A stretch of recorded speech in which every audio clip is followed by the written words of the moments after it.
Good morning, good evening, good afternoon, Earthlings, everybody on planet Earth, wherever you are. Hope you're having a good a day as possible. Right, again, lots to talk about. I understand Omid Scobie's book Endgame, that's coming out or has come out or something. I'm not buying it, I haven't ordered it. I might wait until it hits the pound shop and then buy it, because I know that the newspapers will cover the most interesting parts, shall we say, and put their take on it. I've made this mistake before where I've bought a book thinking I would find more in it, and then I've discovered that the newspapers basically covered all the juicy, interesting bits in it. Besides which, I really don't want to give money in that direction, because I think it's hugely negative, and I think that Omid is a very misguided person. Now, I'm not sure how old he is. I think he's in his 40s. And I don't want to generalise. I hate generalising, because we're all multifaceted individuals. But no person is just one thing or two things. We're all made up of many things. But I remember being in my, just turning 40 and then early 40s. And I went through a little bit of a phase of complaining to my mother about various aspects of my childhood. I just sort of started complaining. And my mother-in-law said to me, "Oh, you're going through," and I can't remember what she called it, but there was a name for it. And she said, "It's quite normal." She said, "I went through it. My husband went through it. Lots of people go through it." And apparently when people approach 40, around about that age, it's not uncommon for them to start looking back on youth and being very judgmental and being like, "I wouldn't have done things that way." And I did grow out of it quite quickly, because once my mother-in-law explained to me this is a thing, I thought, oh, okay. And then I sort of had this whole thing, or maybe it was an era thing where the media were starting to encourage people to think about their feelings and stuff. And I thought, yeah, actually, it didn't go down that way, and it wasn't that bad. And actually, and I started remembering the nice things from my childhood. And my mother-in-law said that's totally normal. And I sort of think Omid is from that era. I think definitely Harry is going through that. But as we all know, he's a little bit more challenged, shall we say, on the intellectual front. So I've just read cursory this morning that apparently there's been some either leaks from the book, or I don't know what they're called, before a book comes out, or the book has come out, I don't know, that Harry is ready to forgive and forget. So raising of the eyebrows, ready to fit, what for? Isn't it rather very much the other way around? Also, that the real reason Meghan didn't attend the coronation. Now, very interesting. All of this information seems to come through the Mirror, which is, in the UK, the Mirror is a left-wing newspaper. Although unusual for a left-wing, they do have royal correspondents. Russell Myers is one of them. So they realise and recognise that a lot of left-wing people love the monarchy, are interested in the monarchy. Whereas there are other left-wing papers, Guardian, Independent, they don't, I've never really seen them have a royal correspondent, or perhaps they do, I've just never noticed it. But the Mirror, now it seems there's a bit of a hotline between the Mirror and Harry and Meghan's camp. And I think it's Harry's camp, Meghan's camp, and the Palace's camp. I think it's all split. But apparently the real reason that she didn't attend the coronation is because, and wait for it, she didn't want to dip back into the drama. The drama. Royal family, what drama? They are probably the most closely guarded, careful what they say, depicting themselves in a very, very structured way, family in the world.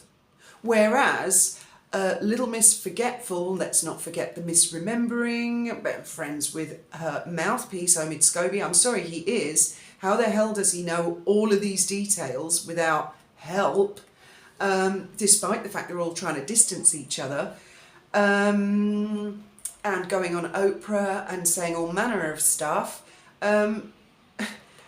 What the hell is... How the hell has that come across? Now, I realise she lives in an Instagram lightning speed timeline where she believes that she can do shit and next month it's forgotten, because that's how it works on Instagram. People forget what the posts were a month ago. They just follow the story and go, oh, okay, we go this way. Oh, okay, we go this way. Oh, okay, we go this way. No, this is 1,000-year-old, the most famous family in the world. You go on Oprah, even in 100 years, people will still be talking about Oprah. I think that's what Meghan doesn't really understand or appreciate.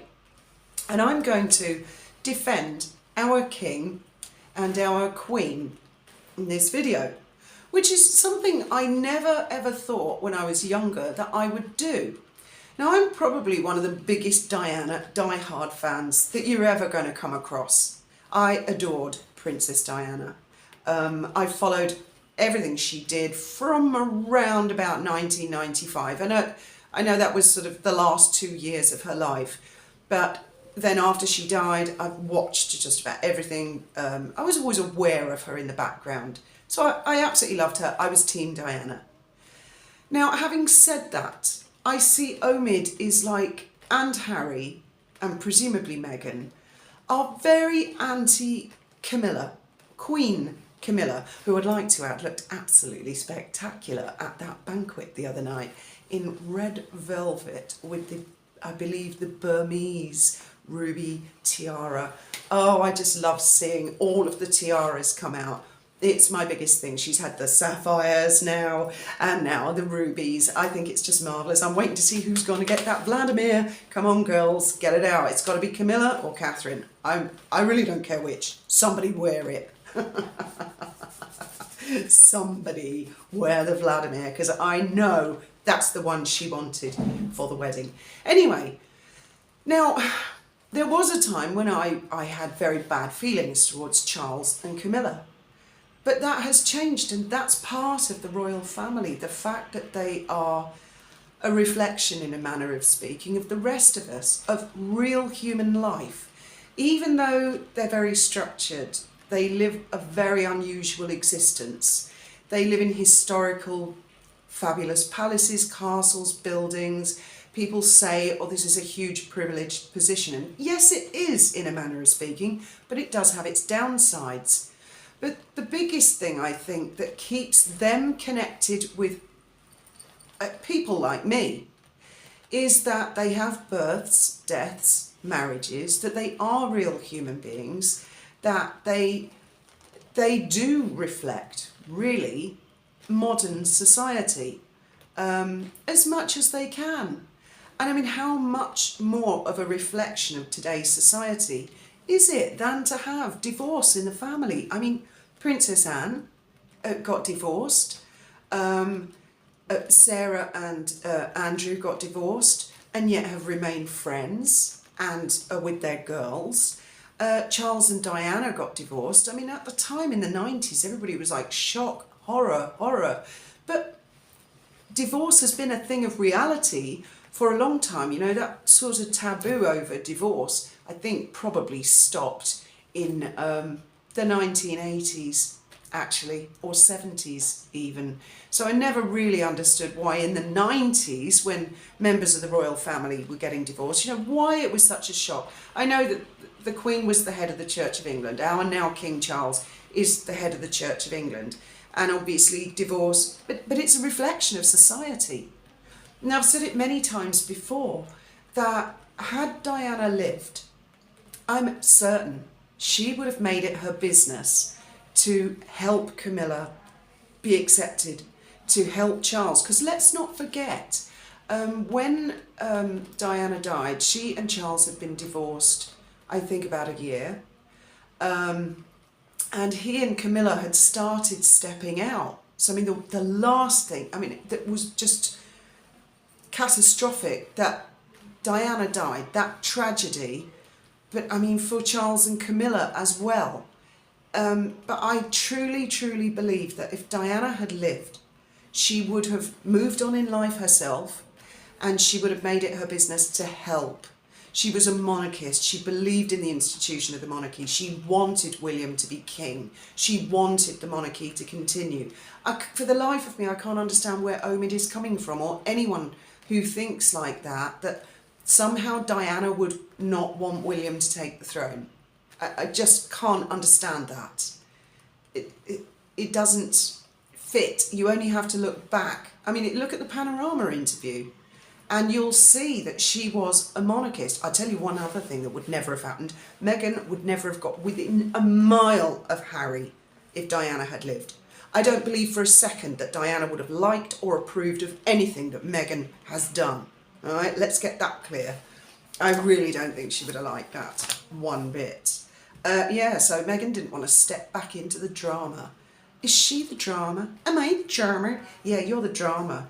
Also that she was upset her children didn't get a role in the coronation. Okay, I can hear the comment, I can hear the keyboards right now.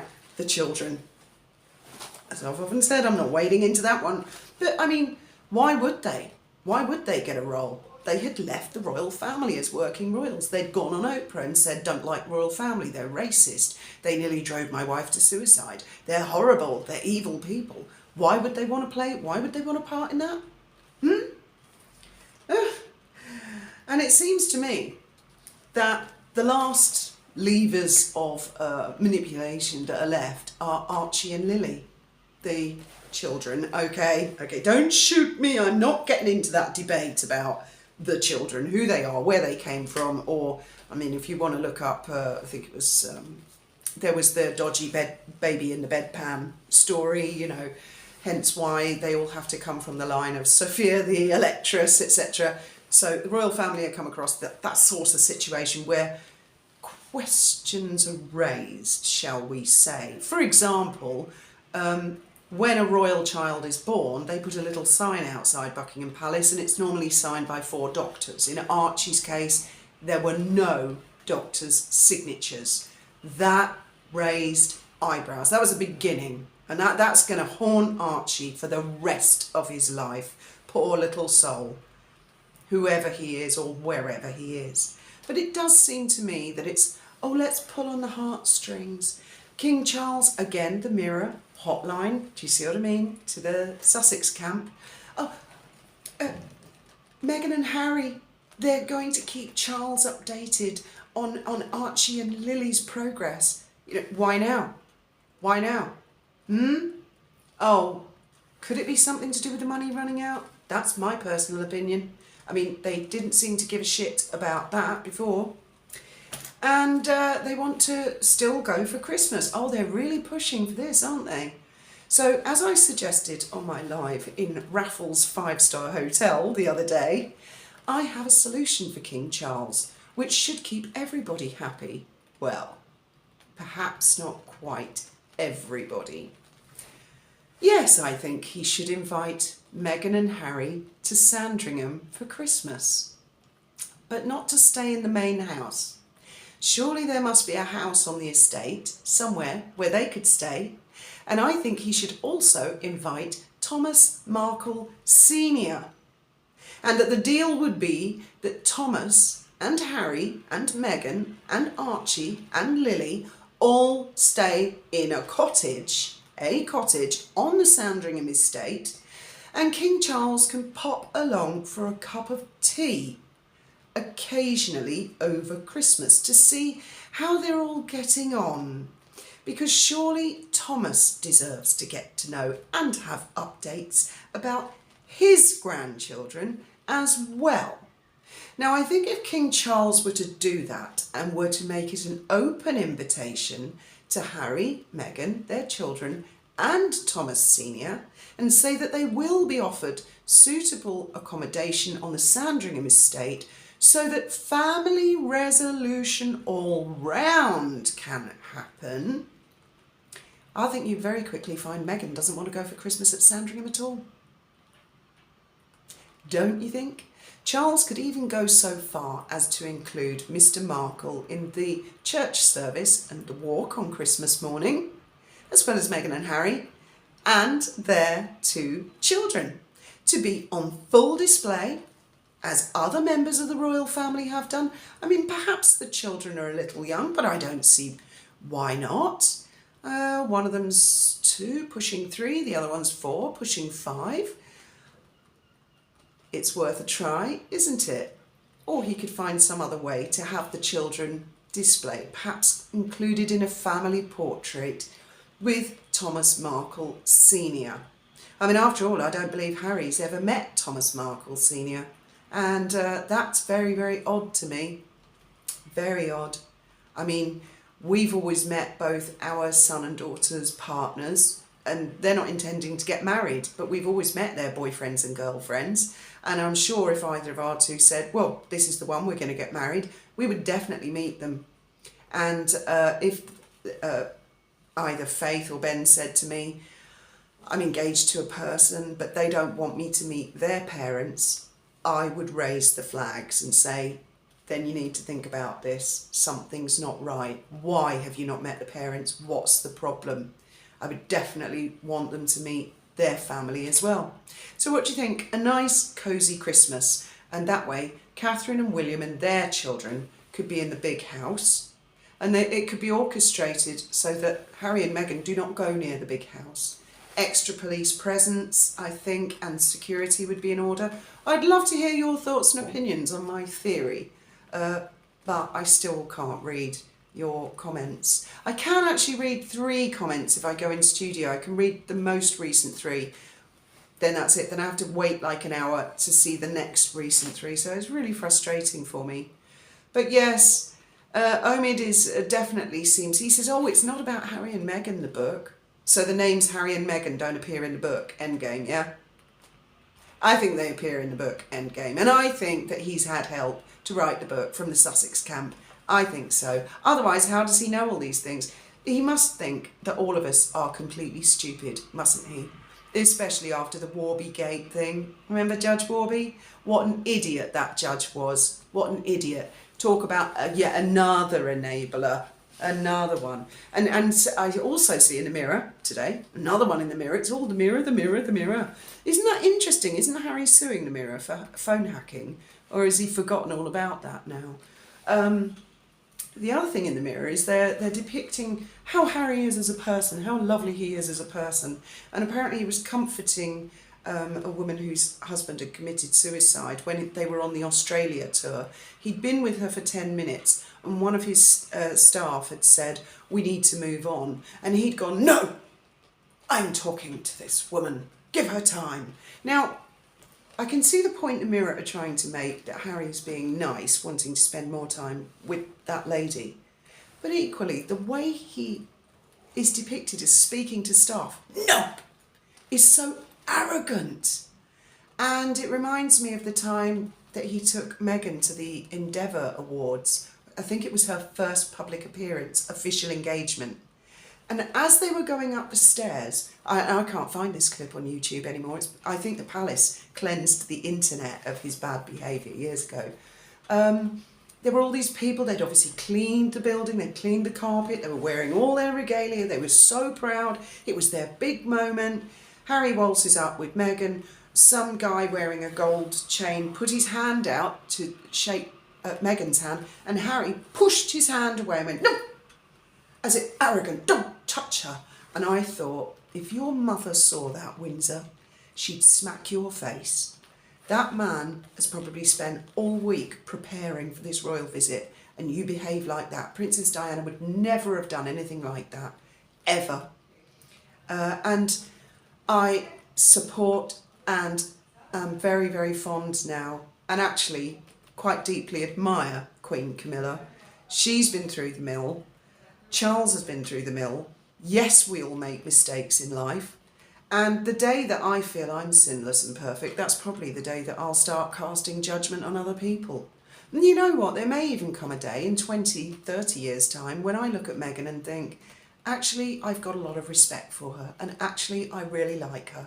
But that day isn't going to come until she drops her fake facade and her apparent money grabbing and the way she depicts herself with the crazy Richter grin smile and all the plasticity and it treating her father like shit in public, treating her sister like shit in public, treating a lot of people like shit in public.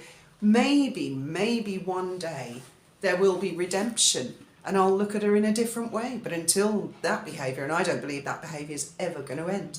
Perhaps it is, because as I've said before, we're all multifaceted characters. Perhaps Meghan will just drop the act and say, okay, this is me, warts and all, take it or leave it, and then maybe the public will warm to her. In the meantime, no. However, Camilla, on the other hand, she's kept her head down, she's done her thing, and as I say, that's the connection I have with the royal family. Camilla is human, very human, so is Charles, and that's one of the things I love about them. So well done, Charles and Camilla, for keeping their heads down.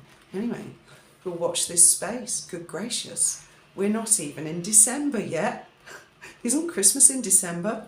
Goodness gracious me, what will happen? We'll have to wait and see.